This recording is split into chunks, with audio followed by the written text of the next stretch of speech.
This is Call to Arms number 13, if I'm not mistaken. If you later watch this on YouTube, or if you're just strictly a YouTube viewer, then you might be wondering where Call to Arms 12 went. We didn't stream that on Vibrio Visual, so fortunately we don't have videos of that, but I can briefly tell you what happened.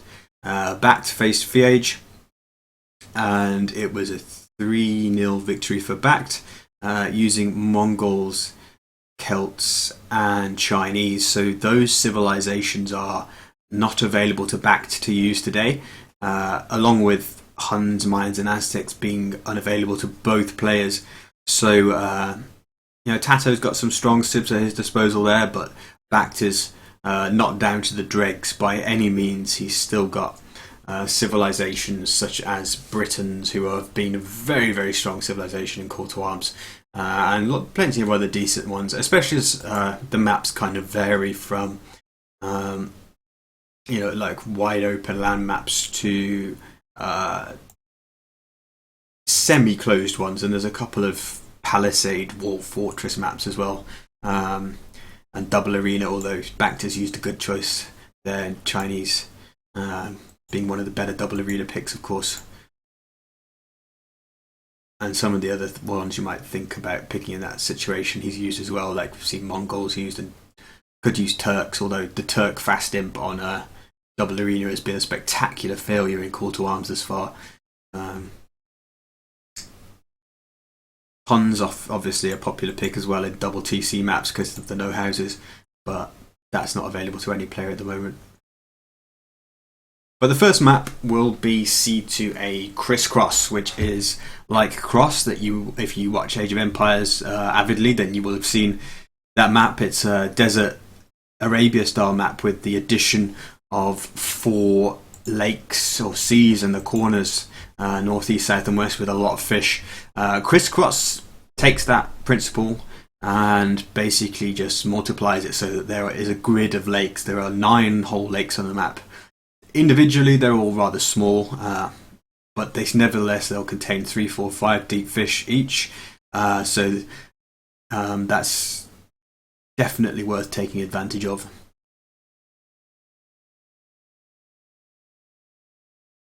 So I'll talk a little bit more about that once we get into the actual game, because spectator delay is counting down and has almost reached 0, so we are ready to go. The waiting is over. My game is launching. Let's quickly check there's nothing untoward with these maps. I see 1, 2 boars. I see 3 golds. I see 1, 2 boars, 3 golds, 2 stone. Everything looks fine. Okay, team colours, absolutely. Grey versus orange, no thank you. BacT always picks orange and then... excuse me. Always picks orange and then toggles team colours, so he picks orange to hide on the minimap for those against opponents who don't use team colours. Just to annoy them. What's my score speed like? Too high. Must have been playing last time I was on Age of Empires. Let's have a look at the map to show you. So this is like Crisscross, it's called. C2A Crisscross V5. 9 lakes in a 3x3 grid. Each one has 3, 4, 5 deep fish, so they're very much worth docking. This is one of the maps with the most water on out of all Call to Arms maps. Not many have this much water or fish to take advantage of, but crucially it's not a grush map, is it? You could certainly dock a pond that an enemy docks and build galleys, but investing in a full grush on a small lake when there are so many other lakes to take advantage of, not really doesn't appear to me to be terribly fantastic strategy. If both players hadn't chosen Vikings, then it would make more sense to be fire shipping these lakes, I would think. If you discover an enemy fishing on a lake that's unprotected, you could get a sneaky dock and do a fire ship or 2. So both players looking at this and going for Vikings, which is a good choice to have cheaper docks to dock all the different lakes, and that is a strategy debate there, because obviously with so many different lakes it's tempting to just spread out into lots of them and fish boom on everything, on many. And the first time well, TaToH is one of 2 players that have played this map along with Juan. He picked Japanese and tried to fish boom like the whole map. He was on about 5-6 lakes. And his concentration on doing that cost him in the end. Juan docked on 1 or 2, used that food to do a really nice, extra food income to do a really nice kind of castle push with conks and trebs, and then pretty much a fastish impop off the back of that, and to continue pushing in. And TaToH just couldn't hold it because I think he'd spread himself too thin by going into all the lakes. So interesting to see what the approach is if TaToH doesn't like docks 5 or 6 lakes like last time and just goes to 1 or 2, if he remembers or learns from that experience. And interesting to see how BacT decides with regard to that issue of how many lakes to spread out to. Vikings is an interesting choice as well because you know, although they make perfect sense on this map, they're also with Huns, Mayans and Aztecs being restricted, and there being a lot of Arabia-ish style maps and call to arms, they make a good civ as a kind of 2nd or 3rd tier Arabia civs in the top 6, 7, 8 Arabia civs. Probably most people would say I'd probably put them pretty high at 6 or something like that. So, you know, potentially if either of these players progresses for several weeks, they might find themselves in a situation where they would like to be able to pick Vikings, but of course they've used it up here. But it does make a lot of sense for this map if you're planning to dock a lot of the different lakes. So BacT going with the one behind. That one started off really close to his TC, and likewise this one. That's pretty fair for both players. In terms of extra resources on the map, we don't have any extra ones, although there are relics, and most of them favour BacT, to be honest. These 3 on the right could be claimed by any, but 2 are pretty close to BacT's base on the kind of left and north. It's really the abundance of extra food that is the thing that you fight over on this map. Potentially like trying to expand into all the lakes. For both players, I'd say pretty similar with relatively forward goals for everyone. TaToH perhaps slightly more extreme in that regard. I think BacT's second goal, for example, is in a bit better, closer spot to him. Both stones well, that one's kind of a back stone, but the other stone is forward. For TaToH, main stone kind of forward. Where's his second one? Down here. The wood lines were the issue for him. It's pretty horribly far, actually. He got a bit unlucky with that. But he didn't choose to take this front one. He preferred to go all the way to the back. Preferred to travel further over here. Just now sending a scout out across the map to see where BacT is and what he's up to. BacT with a really fast feudal age here. It's not quite a rooster grush up, but it's not terribly far behind. I'd expected, in fact, TaToH not too far behind either, kind of following on his heels about a villager behind. And that's a different approach to when we saw this map. For both players, I think previously when we saw Juan and TaToH play this, it was more of a fast castle approach.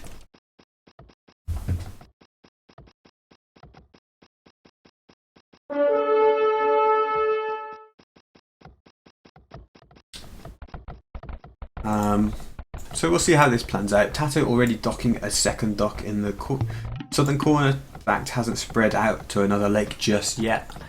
It's going to be interesting to see how much land aggression we see in the feudal age, because I think both players must be planning on it to some degree, given that they went up so quickly. Although BacT forgot his barracks, which is going to neutralise that age up time advantage he has over TaToH just now. He's sent those 3 villagers forward, and I don't know whether he was planning to hunt or mill those deer or what, or he just decided to take some food while his building villagers were going to be out there putting his buildings up anyway. I think it's probably the latter, because with getting on these lakes, he probably just had another fishing boat. But yet, TaToH continues to be the only person on a second lake, and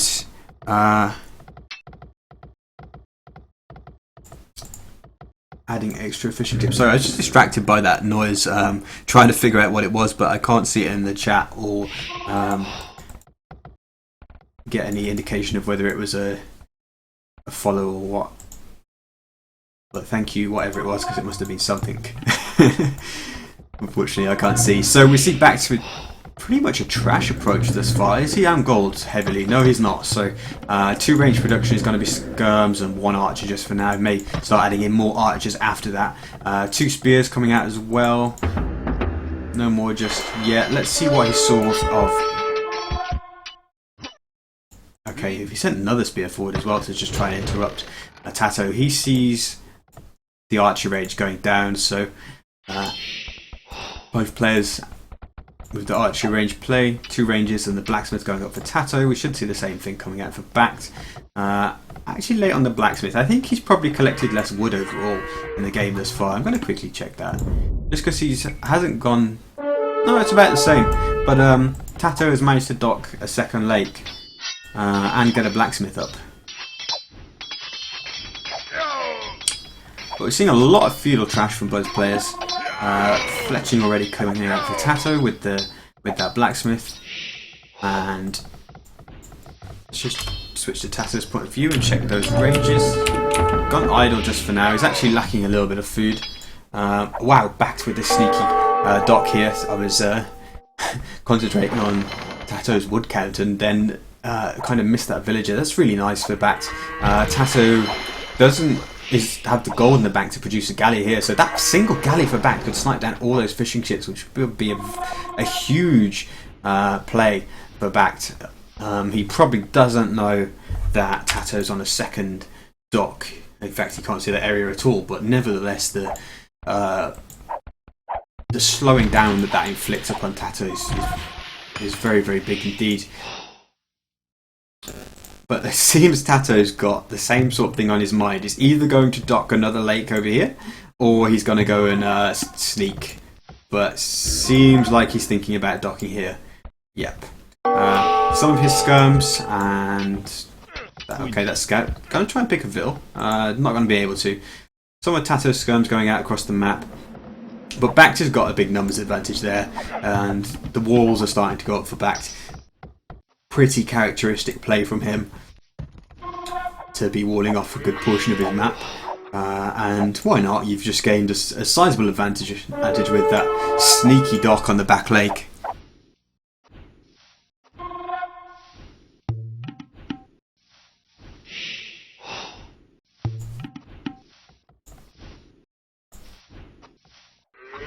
That said, you know, obviously the resources that TaToH invested in this dock and the fishing have been lost now, and BacT's invested a decent number of resources of his own, but the fishing ship count remains the same, and if TaToH starts producing here as well, then it should only prove to be a temporary setback for him in the end, actually. BacT doesn't seem to care about going for another lake just yet, and he's reduced to shorefish, actually. There is still another deep fish on his lake, but he hasn't seen it by the looks of it. Some skirms and a spear forward for BacT. Shouldn't be able to pick off a Vil here, especially with TaToH's skirms there and a few more popping out the ranges and not really being enough army here to truly damage villagers. Some harassment nonetheless. BacT is coming down here. Will he see the dock? He sees the house, so he knows a villager has trekked all the way out here, but he doesn't see that and choose to investigate. It may make him slightly paranoid about where the villager that built a house all the way out there has gone and whether it's sneaking around, but he's more or less fully walled apart from to the north, actually, and his lake is almost fished out.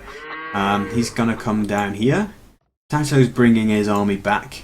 Let's just take a look quickly before this battle kicks off at resources. TaToH with 800 food but no gold. BacT was, as we saw, more gold in the bank, nearly enough to click up, but still needing the food just now. A lot of skirms for both players. Obviously this approach is more viable when you've got all that extra fish without delaying your castle at each time too much. And TaToH's selling, so market went up for him. I'm pressing M on BacT's point of view, and he didn't do one himself, but he's able to advance the castle age just 16 seconds later without the help of a market. Both players basically on the same population, same number of villagers, military, fishing ships. I just find it so remarkable how often I find myself saying that when I'm casting. That players have the same amount of villagers, the same amount of military, the same amount of fishing ships as these experts really do. You know, they've reached the pinnacle, they really have. But anyway, nice pick for BacT moving in on TaToH's gold, getting a villager. Well, 2 villagers even by the looks of it. Wasn't counting when they were actually going down. But those archers will be forced away by 3 skirms for TaToH, who does have +1/+1 done. Same for BacT actually. Gold mining upgrade kicking for TaToH on his way up, and looks like we're going to be able to get into a nice Castle Age game without either player having inflicted a death blow upon each other just yet. So potential for a nice game to develop here. BacT, interestingly, put an outpost here to see if TaToH's moving around, but doesn't care about completing the full wall off, which is most un-BacT-like. BacT actually gone over here as well. Used that forward villager that docked here to put another dock in the corner, because why not? Didn't see that one for TaToH, although those units may well see the fishing ships. Who's going to try and get in? Oh, there's a hole. There's a hole, and that is troublesome for BacT. That's a lot of skirms, which is enough to take down vills in a couple of hits, and that's going to do a decent amount of idle and pick up a couple of kills. And with that many elite skirmishers, because they're about to be elite skirmishers with Bodkin, losing BacT's base is in trouble now. He's going to take a bit of damage. Like, he doesn't, but he does have 2 stables already produced, so he's not actually in the trouble that I thought he was going to be. I was just about to say, he doesn't have a stable, and then I scrolled the map slightly, sort of almost by accident, and I see 2 stables with knights coming out. Predictable, really, response. You see both players going heavy skirms in Feudal, then it's not a surprise, even with Vikings, when those stables come up in the Castle Age. And with a decent fishing economy, then and plenty of gold miners, it's possible to sustain a good amount of knight production in this situation. Those knights have +1 armor, but even so, a couple of them going down to the ball of skirms that was here. So between a vill or 2 and some knights going down, those skirms have gone some way, if not all the way, to paying back their cost. TaToH getting crossbow, early ballistics, and getting horse collar. Do we see any more TCs for either player just now? No, we do not. In fact, no, that's the second one going up on BacT's main gold, in a nice spot where most of its economy is currently congregated. BacT knows about this dock down here now, also knows about that one, so that's some potential targets in view to try and shut down TaToH's fishing if he so chooses to try and sabotage that with a sneaky dock like he did down here. Important to note that BacT has a sizable army of crossbows here that not only have busted through that palisade, but will be able to take advantage of this hole in the forest as well. I think that is not connected. Those crossbows are going to come through, and TaToH's going to lose absolute ton of villagers here. This is not nice for him at this point, and BacT has just had his attention distracted somewhere else, I think, because he could have killed at least 2 more villagers there. And TaToH is in mass migration mode now. He's only got 17 military to BacT's 28, and BacT has some knights as well, which population move obviously even more powerful. And TaToH's pretty disrupted right now. He hasn't got a lot of villagers actually working. His dashboard doesn't show many idols, but that doesn't take into account the fact that he has 20 or so running around and not actually working. He's got a couple of fewer fishing ships than BacT as well right now, so really nice raid by BacT. And even if he only killed 3 or 4 vills here, when I thought he was going to kill 6 or 7, he's ended up idling almost every villager TaToH had, because he also attacked the gold as well. So you know that is a lot of damage, because 40 plus villagers being idle, almost all of them being idle for 30 seconds is a lot of lost resources. Absolutely huge amount. And if we look at TaToH, he's really got very few resources indeed. Some gold and food, but he's not the one with the stable, throwing in a few knights here and there. He's actually not got wood. There's the main problem, which is understandable considering how much his lumberjacks were running around, and that means he's not getting onto a second TC anytime soon. And BacT is starting to race into the lead now with 13 villager advantage. TaToH is going to try and achieve some raiding on the wood line here, but BacT is on hand with crossbows, some knights, and a mangonel.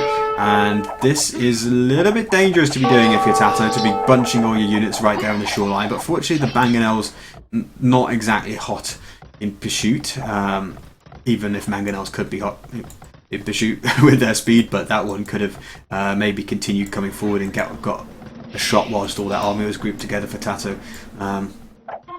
Once again, BacT is in the back of TaToH's base, and here we see the continuing value of these galleys, because they have stopped TaToH from re-walling here, which has given BacT a route into the back of TaToH's base continually. And I really do think TaToH needs to get a move on with a second TC. Okay, here we go. But that one secures some area of wood line, but I really think he needs to do his absolute utmost to secure wood lines here. It's really been the Achilles heel for him thus far. I said at the start of the game his wood on his side of the map wasn't particularly good, but he had a so he chose to play it. And right now it's definitely the cause of him falling behind BacT by 20 villages at this point. The fact that his wood lines weren't that great, and that he hasn't taken the necessary steps to keep them safe since kind of this hole in his perimeter being opened up as a consequence of BacT going for the fishing initially. Nice mangonel shot here for BacT landing. Villagers are on hand to repair, so TaToH's got to get out of there, especially as the second mangonel is coming, which he probably saw just before, but he's about to see now, and that will definitely see him getting the hell out of there.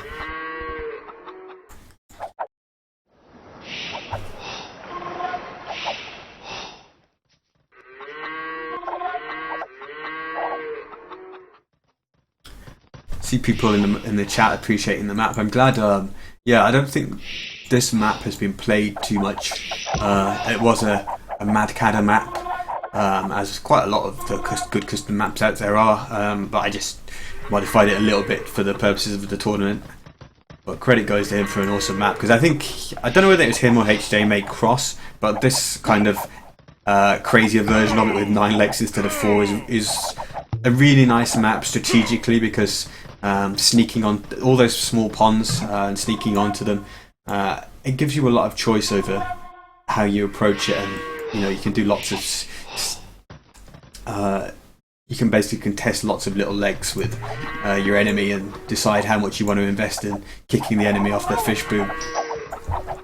But BacT's on his way to the Imperial Age with 85 villages. That's about 22 ahead of TaToH currently, and BacT with 3 TCs, getting elite skirmisher and leather archer armor whilst he's on his way there. Also stone mining, so perhaps he's thinking about cattle in the non too distant future. On TaToH's point of view right now, he's quite a long way off the Imperial Age, and he doesn't really have the villager count to compete with BacT. I think clicking up at this point, he's really struggled to hold on.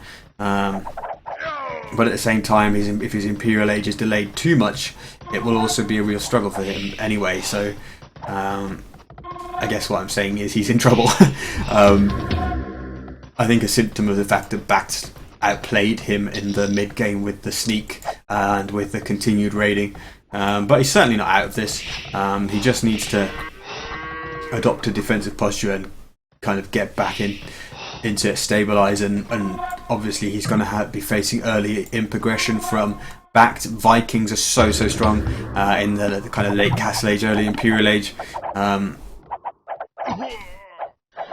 and TaToH is going to be facing the full force of that earlier push from BacT. We saw he did stone mining before and he's bringing all these veils forward. I'm going to guess when I switch to his point of view now that he has a castles ready to drop. In fact, he has a castle and then some, 350 stone, so a second one will almost certainly appear on this hill as soon as that first one is completed, you would think.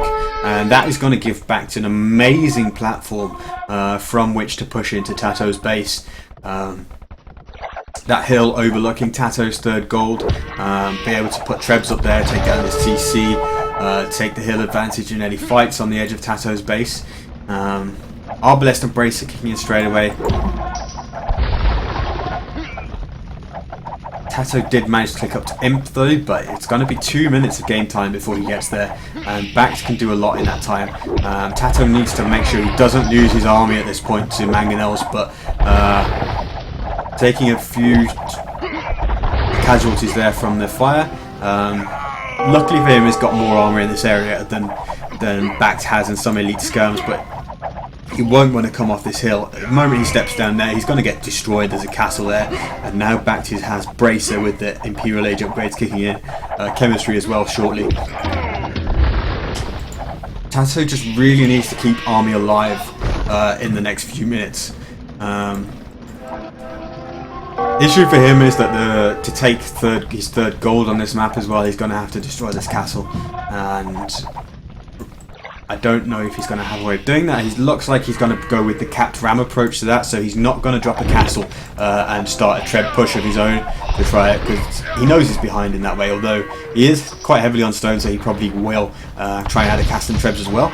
But his main method for dealing with this, by the looks of it, would appear to be capped and potentially siege ram shortly after if he can afford it. But BacT's map awareness and where to push here has been good. I mean, to a certain extent, it's it's just going in a straight line towards his enemy. But all of TaToH's golds are in this area. Seems a long time ago now. I was mentioning that both players had somewhat forward goals, although for TaToH it was somewhat worse. And he's really suffering now. BacT has a cast on all three of his golds basically at this point. I think the only way it plays TaToH can mine gold without losing stuff is if like 2 villagers on the end of this mine. It's that bad for him right now. He's losing all these vills on the stone mine as well. That was half a dozen or so, and he's 300 stone away from affording his own castle. Around about 35 vills behind BacT as well, which is going to see him struggling to get those upgrades in and struggling to hold this. BacT has all the cards right now, and siege ram kicking in is going to be a big difference between the two players. TaToH's got no food in the bank, so siege ram is not on the horizon from him, for him, sorry. And map control is more or less non-existent for TaToH. He's just forced into this corner where he has vills scattered around, chopping some random trees and migrating, trying to put up farms in safer areas, but losing ground all the time, crumbling at the edge of his base with no access to gold, and BacT is just tightening the grip. I expect TaToH will try and do something with these rams as a last stand, but with siege rams there for BacT, good luck to him. And that's why he calls GG. So we're very well played by BacT. I think raiding in the Castle Age as a consequence of opening up that wall and was the decisive factor here that just put TaToH too far behind, but BacT's macroed so well. That was noticeable in the games versus FreeAge last week. BacT's macro was on another level, and I think that was demonstrated here again today against TaToH. We've seen TaToH doing a lot of kind of aggressive, creative, inventive games and stuff like Masters of Mega Random. And I think that's his real strength. Like, BacT is a top player, and I don't think TaToH would generally keep up with BacT in macro terms. So 1-0 BacT, and we'll be seeing TaToH's home map now, which I don't know what that is.